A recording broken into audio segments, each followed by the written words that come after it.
सुबह का समय था। बाजार में सड़क के किनारे कमला देवी हमेशा की तरह टोकरा लेकर मछलियां बेच रही थीं। उनकी दोनों बेटियां राधिका और निहारिका दूर बॉर्डर पर देश की सेवा में तैनात थीं। दोनों बहनें आर्मी ऑफिसर थीं। उन्हें जरा भी अंदाजा नहीं था कि उनकी मां किन हालात में जी रही है और आज उनकी मां के साथ ऐसा कुछ होने वाला है जो उनकी रूह को हिला देगा। कमला देवी चुपचाप मछली बेचने में लगी थी कि तभी एक इंस्पेक्टर जिसका नाम महेंद्र चौधरी था, मोटरसाइकिल से आया। उसने बाइक सड़क किनारे रोकी और गुस्से में बोला, तुम्हारी हिम्मत कैसे हुई सड़क किनारे मछली बेचने की? तुम्हारे चलते यहां जाम लग सकता है, जल्दी से यहां से हटो। इतना कहकर वह अचानक टोकरा पर जोर से लात मार देता है। मछलियां जमीन पर बिखर जाती हैं। चारों तरफ मछलियों की गंध फैल जाती है और लोग रुककर तमाशा देखने लगते हैं। इंस्पेक्टर और भड़क कर चिल्लाता है, ये तुम्हारे बाप की सड़क है क्या, जहां मन किया बैठ गई मछली बेचने? अगर बेचना है तो अपनी जगह पर बेचो। कमला देवी चुपचाप उसकी बातें सुनती रही, अपमान सहती रही। उनकी आंखों में आंसू थे, लेकिन वह बिना कुछ कहे जमीन पर गिरी मछलियां उठाने लगी। भीड़ में खड़े लोग सिर्फ तमाशा देख रहे थे। ना किसी ने आवाज उठाई, ना किसी ने मदद की। भीड़ में एक लड़का था जो सोशल मीडिया पर मशहूर था। उसने मोबाइल निकाला और पूरा वाकया रिकॉर्ड करने लगा। इंस्पेक्टर लगातार उन्हें डांट रहा था, अपमानित कर रहा था और लोग बस हंसते देखते रह गए। कमला देवी मन ही मन सोच रही थी, अगर मेरी दोनों बेटियों को यह सब पता चल गया तो ना जाने क्या हो जाएगा। काश उन्हें यह बात कभी ना पता चले, वरना तूफान आ जाएगा। आंखों में आंसू लिए मछलियां वापस टोकरा में डालकर वो धीरे धीरे घर की ओर चल पड़ी। उधर जिस लड़के ने वीडियो बनाया था, उसने घर पहुंचकर उसे सोशल मीडिया पर अपलोड कर दिया। कैप्शन में लिखा था, इस बूढ़ी औरत की कोई गलती नहीं थी, लेकिन इंस्पेक्टर ने इसकी मछलियां गिरा दी और सड़क पर बेइज्जत किया। क्या यह सही है? वीडियो तेजी से वायरल हो गया। लोग शेयर करने लगे, कमेंट करने लगे। हर कोई इस घटना को गलत बता रहा था। कुछ देर बाद यह वीडियो निहारिका के मोबाइल में पहुंचा। वीडियो देखते ही उसका खून खौल उठा। वह सोच भी नहीं सकती थी कि उसकी मां के साथ ऐसा बर्ताव हुआ है। लोगों के सामने बेइज्जत किया गया, थप्पड़ तक मारा गया। निहारिका ने तुरंत वीडियो अपनी बड़ी बहन राधिका को भेज दिया। राधिका ने वीडियो देखा तो गुस्से से लाल हो गई, आंखों में आंसू भर आए। मन ही मन उसने सोचा, काश पापा होते तो हमें यह दिन नहीं देखना पड़ता। हमने इतनी मेहनत करके यह मुकाम पाया, फिर भी मां को सुख नहीं दे पाए। लेकिन मैं उस इंस्पेक्टर को छोड़ूंगी नहीं, बदला लेकर रहूंगी। वीडियो देखने के बाद राधिका ने तुरंत निहारिका को कॉल किया। आवाज में गुस्सा साफ झलक रहा था। निहारिका, तुम यहीं रहो, मैं घर जा रही हूं और उस इंस्पेक्टर से अपना बदला लेकर रहूंगी। निहारिका ने तुरंत कहा, नहीं दीदी, मैं भी आपके साथ चलूंगी। मां के साथ जो हुआ वो मैं बर्दाश्त नहीं कर सकती। उसे उसकी औकात दिखानी ही पड़ेगी। राधिका ने समझाया, तुम्हें यहीं रहना चाहिए। मैं मां को लेकर वापस आऊंगी और हम यहीं कहीं आसपास उन्हें रख लेंगे। कुछ देर तक बहस चली, लेकिन आखिरकार निहारिका मान गई। ठीक है दीदी, आप जाइए, लेकिन मां को साथ लेकर जरूर लौटना। राधिका ने फोन रख दिया, वर्दी उतारी और पीले रंग का सलवार सूट पहन लिया। अब वह एक साधारण गांव की लड़की लग रही थी। बस में बैठकर कुछ ही घंटों में घर पहुंच गई। घर पहुंचते ही उसने दरवाजा खटखटाया। कमला देवी उस समय किचन में सब्जियां काट रही थी। दरवाजे की आवाज सुनकर उन्होंने पुकारा, कौन है? मैं हूं मां, राधिका लौट आई हूं आपसे मिलने। आवाज सुनते ही कमला देवी के हाथ रुक गए, आंखों में नमी आ गई। उनके मन में डर भी था कि कहीं राधिका को इस घटना का पता तो नहीं चल गया। वह जानती थी कि उनकी बेटियां कितनी ईमानदार और जिद्दी हैं, अपनी मां के लिए कुछ भी कर गुजरेंगी। उन्होंने जल्दी से दरवाजा खोला। सामने खड़ी बेटी को देखते ही मां बेटी गले लग गई, जैसे सालों की दूरी एक पल में मिट गई हो। कमला देवी ने पूछा, बेटी निहारिका कहाँ है? वह नहीं आई, राधिका ने जवाब दिया। नहीं मां, मैंने उसे मना कर दिया था। बहुत जिद कर रही थी, लेकिन मैंने साथ नहीं लाया। अच्छा, पहले अंदर तो आओ। राधिका किचन में गई और सब्जियां देखकर बोली, मां आप बैठिए, खाना मैं बना देती हूं। थोड़ी देर में खाना बनकर तैयार हो गया। मां बेटी ने साथ बैठकर खाना खाया और फिर बातें शुरू हुईं। राधिका ने सीधा सवाल किया, मां आपके साथ जो हुआ आपने मुझे क्यों नहीं बताया? यह बहुत गलत है।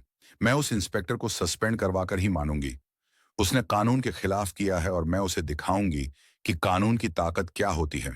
कमला देवी ने डरते डरते कहा, बेटा छोड़ो, पुलिस वाले हैं। क्या हो गया अगर उसने ऐसी बातें कर दी? जाने दो, राधिका ने सख्ती से कहा। नहीं माँ, आप चुप रहिए। मैं जानती हूं मुझे क्या करना है। उसने जो किया उसकी सजा उसे जरूर मिलेगी। इतना कहकर राधिका ने लाल रंग की साड़ी पहनी, साधारण गांव की लड़की की तरह तैयार हुई और सीधे थाने की ओर निकल पड़ी। यह वही थाना था जहां इंस्पेक्टर महेंद्र चौधरी तैनात था। थाने पहुंचकर उसने देखा, महेंद्र वहां मौजूद नहीं था। केवल दो हवलदार और एसए और राहुल यादव वहां बैठे थे। राधिका सीधे ईसे और राहुल यादव के पास गई और बोली, मुझे इंस्पेक्टर महेंद्र चौधरी के खिलाफ रिपोर्ट दर्ज करवानी है। उन्होंने मेरी मां के साथ सड़क पर बदतमीजी की, मछलियों की टोकरी गिरा दी, थप्पड़ मारा और लोगों के सामने अपमानित किया। मैं चाहती हूं कि उनके खिलाफ सख्त कार्रवाई हो। राहुल यादव चौंक कर बोला, क्या? इंस्पेक्टर महेंद्र चौधरी के खिलाफ रिपोर्ट? और तुम कौन होती हो रिपोर्ट लिखवाने वाली? क्या तुम उस बूढ़ी औरत की बेटी हो? तुम्हें लगता है कि मैं अपने इंस्पेक्टर के खिलाफ रिपोर्ट दर्ज कर लूंगा? उन्होंने कोई गलत नहीं किया, और अगर थप्पड़ मार भी दिया तो क्या हुआ? वह सड़क पर मछली बेच रही थी। गलत तो वही थी। राधिका की आंखों में गुस्सा भड़क उठा। देखिए, हमें कानून मत सिखाइए। हमने कानून पढ़ा है और अच्छी तरह जानते हैं कि इसमें क्या लिखा है। मैं उसी कानून की मदद से उसे सजा दिलवाऊंगी। अगर आपने रिपोर्ट नहीं लिखी तो मैं आपके खिलाफ भी एक्शन लूंगी। राहुल यादव हैरान रह गया। ये साधारण सी गांव की लड़की इतनी आत्मविश्वास से और बिना डरे बात कर रही थी जैसे कोई बड़ी ताकत उसके पीछे हो। वह बोला, तुम कौन हो और तुम्हारी इतनी औकात कि हमें सस्पेंड करवाओगी? हम चाहे तो अभी तुम्हें अंदर करवा सकते हैं। राधिका ने बिना कुछ कहे अपना सरकारी आईडी कार्ड मेज पर रख दिया। आईडी देखते ही राहुल यादव की आंखें फटी रह गईं। घबराते हुए बोला, आप आर्मी ऑफिसर हैं? सॉरी मैडम, बताइए क्या करना होगा? राधिका ने सख्त लहजे में कहा, इस थाने की हालत खराब है। यहां न्याय नाम की कोई चीज नहीं है। सॉरी से कुछ नहीं होगा। अब मैं डायरेक्ट आपके खिलाफ और आपके इंस्पेक्टर के खिलाफ कार्रवाई करवाऊंगी। इतना कहते ही थाने का दरवाजा खुला और इंस्पेक्टर महेंद्र चौधरी अंदर आया। लड़की को देखकर उसने हल्की मुस्कान के साथ पूछा, क्या बात है? क्या करने आई हो? वह सीधे राधिका के सामने खड़ा हो गया। राधिका के मन में गुस्से का तूफान था। अगर वह कानून की इज्जत ना करती तो उसी वक्त उसे तमाचा जड़ देती। लेकिन वह कानून की रक्षक थी, इसीलिए सिर्फ बोली, याद रखना, मैं तुम्हें सस्पेंड करवा कर रहूंगी। तुम्हें कानून में रहने का कोई हक्का नहीं। मेरे शब्द तुम्हारे लिए बहुत भारी पड़ेंगे। इतना कहकर राधिका थाने से निकल गई। अंदर खड़े सिपाही राहुल यादव और खुद इंस्पेक्टर महेंद्र भी सोच में पड़ गए। क्या यह लड़की सच में एक्शन लेगी? राधिका घर लौटी, कुछ देर सोचती रही, फिर एक प्लान दिमाग में आया। अगली सुबह वह सीधे एसपी ऑफिस पहुंची। ऑफिस में एसपी मैडम प्रिया गुप्ता बैठी थीं। राधिका ने बिना वक्त गवाए अपना मोबाइल निकाला और उन्हें वायरल वीडियो दिखा दिया। मैडम, मैं इंस्पेक्टर महेंद्र के खिलाफ सख्त कार्रवाई चाहती हूं, प्रिया गुप्ता ने गंभीर लहजे में कहा। मैडम राधिका, मुझे पता है आप आर्मी ऑफिसर हैं, लेकिन हमें कानून सबूत और गवाह चाहिए। जब तक आप ठोस सबूत और गवाह लेकर नहीं आती, तब तक कार्यवाही संभव नहीं है। राधिका ने हामी भरी और निकल पड़ी। घर आकर उसने उस सोशल मीडिया अकाउंट की जांच शुरू की जिससे वीडियो पोस्ट हुआ था। कुछ ही घंटों में उसे वह लड़का मिल गया जिसने यह वीडियो बनाया था। वह उसके घर गई और बोली, तुमने यह वीडियो अपनी आंखों के सामने रिकॉर्ड किया है। मुझे इसका ओरिजिनल वर्जन चाहिए और तुम्हें गवाह बनना होगा। लड़का पहले तो घबराया, फिर मान गया और उसे बिना एडिट का वीडियो दे दिया। राधिका ने उसे साथ लिया और दोबारा एसपी ऑफिस पहुंची। प्रिया गुप्ता ने सबूत देखे, फिर सीधे डीएम विक्रम को फोन लगाया। डीएम ने वीडियो देखा और भड़क उठे। यह इंस्पेक्टर ने बहुत गलत किया है और कानून के खिलाफ किया है। इसे सजा मिलेगी। अगले ही दिन डीएम ने जिले के सबसे बड़े ऑफिस में प्रेस मीटिंग बुला ली। सुबह के ठीक 11 बजे जिला मुख्यालय के बड़े कॉन्फ्रेंस हॉल में डीएम विक्रम की प्रेस मीटिंग शुरू होने वाली थी। हॉल के बाहर मीडिया की गाड़ियां कतार में खड़ी थीं। हर बड़े अखबार और न्यूज चैनल के रिपोर्टर कैमरा लेकर अंदर जाने की तैयारी में थे। हॉल के अंदर मंच पर 4 कुर्सियां लगी थीं। बीच में डीएम विक्रम, दाईं ओर एसपी प्रिया गुप्ता और बाईं ओर 2 खाली कुर्सियां जिन पर अभी किसी को बैठना नहीं था। सामने पत्रकारों की लंबी पंक्ति थी। डीएम ने टेबल पर रखी घंटी बजाई और कहा, सभी पत्रकार गण बैठ जाएं, मीटिंग शुरू करते हैं। पूरा हॉल शांत हो गया। कैमरे चालू हो गए। डीएम ने गंभीर लहजे में बोलना शुरू किया। कल सोशल मीडिया पर एक वीडियो वायरल हुआ जिसमें एक पुलिस इंस्पेक्टर ने एक बुजुर्ग महिला के साथ सड़क पर दुर्व्यवहार किया, मछलियों की टोकरी गिराई, थप्पड़ मारा और सार्वजनिक रूप से अपमानित किया। यह न केवल नैतिकता के खिलाफ है, बल्कि हमारे कानून और पुलिस आचार संहिता के भी खिलाफ है। पत्रकारों के कैमरे एकदम क्लिक क्लिक करने लगे। डीएम ने आगे कहा, हमारे पास पीड़ित पक्ष से ठोस सबूत और प्रत्यक्षदर्शी गवाह मौजूद है। सबूत के तौर पर हमारे पास बिना एडिट का वीडियो फुटेज है जो घटना के समय वहीं मौजूद एक युवक ने रिकॉर्ड किया। गवाह भी यहां मौजूद है और बयान देने को तैयार है। इतना कहते ही राधिका मंच पर आई और मीडिया की ओर मुंह करके बोली, मैं राधिका इंडियन आर्मी में कैप्टन हूं और यह पीड़ित महिला मेरी मां कमला देवी है। पूरा हॉल सन्न रह गया। पत्रकार एक दूसरे को देखने लगे जैसे अब मामला और बड़ा हो गया हो। राधिका ने बिना रुके कहा, मैंने कानून पढ़ा है और मैं जानती हूं कि किसी भी इंसान को सड़क पर इस तरह अपमानित करना अपराध है। चाहे वह कोई आम आदमी करे या एक पुलिस अफसर, कानून सबके लिए बराबर है। पत्रकारों ने सवाल दागने शुरू कर दिए। मैडम, क्या आप चाहती हैं कि सिर्फ इंस्पेक्टर पर कार्यवाही हो या और भी लोग इसमें शामिल हैं? राधिका ने जवाब दिया, इस घटना में केवल इंस्पेक्टर नहीं, बल्कि थाने के एसआईओ राहुल यादव भी बराबर के दोषी हैं, जिन्होंने शिकायत लेने से इनकार किया, पीड़ित का मजाक उड़ाया और कानून का मजाक बनाया। एएसपी प्रिया गुप्ता ने माइक संभालते हुए कहा, हमने आंतरिक जांच शुरू कर दी है, लेकिन क्योंकि मामला गंभीर है और पीड़ित पक्ष के पास पुख्ता सबूत हैं, मैं सिफारिश करती हूं कि दोनों अफसरों को तत्काल निलंबित किया जाए ताकि जांच निष्पक्ष हो सके। डीएम ने सिर हिलाते हुए आदेश पढ़ा।